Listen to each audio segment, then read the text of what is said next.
지난 시간 우리는 뉴욕 경찰이 개발한 범죄 예측 분석 프로그램 사례를 통해 데이터 분석의 중요성과 주의점에 대해 알아보았는데요. 이번 시간에는 데이터 분석 프로세스에 대해 알아보겠습니다. 데이터 분석 프로세스는 보통 다음과 같이 5단계로 이루어집니다. 먼저 분석 목표 설정 단계에서는 명확한 목표를 설정하고 해결하고자 하는 과제를 명확히 정의하여 그 범위를 설정하는 것이 매우 중요합니다. 이 단계가 없다면 어떤 데이터를 수집해야 하는지, 무엇을 통해 지식을 창출하고 싶은지 알 수 없습니다. 좀 더 명확한 목표를 설정하기 위해서는 다음과 같은 질문에 대답할 수 있어야 합니다. 1단계에서는 분석에 필요한 데이터와 해결하고자 하는 명확한 분석 목표를 설정하는 것이 중요합니다. 데이터 수집 단계에서는 1단계 목표 설정에 따라 어떤 분석을 사용할지 결정해야 하는데요. 이 단계에서는 수집 방법을 결정하고 수집 방법에 따른 수집 기술을 선택해 적용해야 합니다. 예를 들어 아이스크림 판매 분석 및 수요량을 예측해야 할 때 판매 분석을 위해서는 어떤 데이터가 필요할까요? 날씨, 과거 매출량, 유동인구 등의 데이터가 필요하다면 국가통계기관이나 민간 리서치기관에서 제공하는 데이터를 활용할 수 있습니다. 분석가가 직접 설문조사, 실험, 기록 등 다양한 방법을 통해 직접 필요한 데이터를 수집할 수도 있겠죠? 2단계 데이터 수집 단계에서는 분석에 필요한 데이터의 요건을 정의하고 이에 해당하는 데이터를 확보해야 합니다.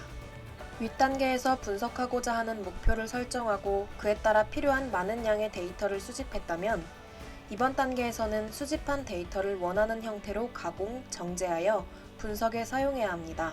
데이터 가공, 데이터 전처리, 데이터 정제. 이 단어는 모두 비슷한 뜻으로 자주 혼용되어 사용됩니다. 데이터 과학의 80%는 데이터 클리닝에 소비되고 나머지 20%는 데이터 클리닝을 하는 시간을 불평하는 데 쓰인다 라고 말할 정도로 데이터를 가공하는 이 단계는 매우 힘든 과정입니다.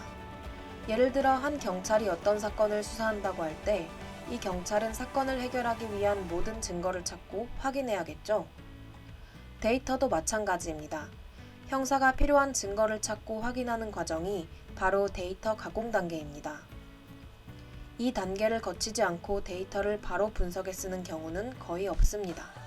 데이터 오류, 구조 부적합, 항목 누락 등의 다양한 원인으로 데이터 가공이 필요한 경우가 대부분이기 때문입니다. 중복값 제거, 결측값 보정, 데이터 연계 통합, 데이터 구조 변경 등 다양한 전처리 방법을 통해 데이터의 품질을 높일 수 있으며 정확하고 적합한 데이터에 초점을 맞추어 분석을 수행할 수 있습니다.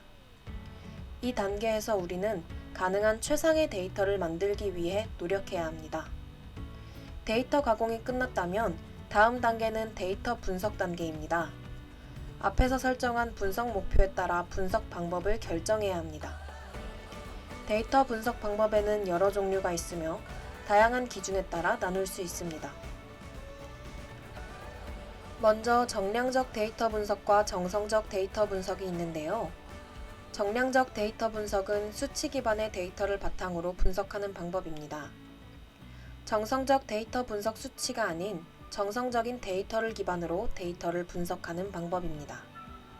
통계 분석과 이를 기반으로 한 머신러닝, 딥러닝 등의 인공지능을 활용할 수도 있습니다. 좀 더 구체적인 분석 방법으로는 데이터를 그룹으로 나누는 분류, 데이터 집합에서 항목 간의 관계를 찾는 연관 규칙 분석, 비슷한 특성이나 속성을 가진 데이터들을 그룹으로 묶는 군집화, 마지막으로 예상치 못한 패턴이나 값으로 간주되는 이상 데이터를 찾는 이상치 탐지가 있습니다. 데이터 시각화 단계는 차트, 그래프, 맵 등의 시각적 요소를 사용해 데이터 분석 결과를 쉽게 확인할 수 있도록 표현하고 전달되는 데이터 분석 프로세스의 마지막 과정입니다. 특히 숫자에 내재된 스토리의 주요 특징들을 한눈에 볼 수 있기 때문에 정보를 공유하고 소통하는 데 유용합니다. 이 단계에서는 각 데이터의 특징에 맞는 시각화 요소를 선택해야 합니다. 형태나 크기, 위치, 색상 등을 근거로 효과적인 시각적 패턴을 찾아 표현해야 합니다. 예를 들어 시간과 관련된 데이터를 시각화할 경우에는 시간에 따른 변경 사항을 표시할 수 있는 선형 그래프나 차트, 타임라인과 같은 요소를 선택하는 것이 효율적입니다. 표는 가장 기본적인 시각화 형태로 데이터의 변수가 적을 때 비교 구성 또는 여러 값 간의 관계를 표시하는 데 적절합니다. 이 외에도 막대형 그래프, 파이 차트, 도넛 차트, 누적 영역, 지도 등 다양한 시각화 유형이 있습니다. 여기까지 데이터 분석 프로세스 5단계를 알아보았는데요. 끝으로 효율적인 데이터 분석을 위해서는 몇 가지 기술이 필요합니다. 데이터에서 결론을 도출하기 위한 수학과 통계에 대한 충분한 지식이 있어야 합니다. 다양한 플랫폼 활용 능력을 통해 시각화된 데이터 분석 결과를 공유할 수 있습니다. 데이터 분석가가 프로그래밍 언어를 다룰 수 있다면 데이터베이스를 직접 조회하고 조작할 수 있게 됩니다. 오늘은 5단계 데이터 분석 프로세스와 데이터 분석에 필요한 몇 가지 기술에 대해 알아보았습니다. 성공적인 데이터 분석을 위해 오늘 배운 내용을 잘 기억해 두시길 바랍니다.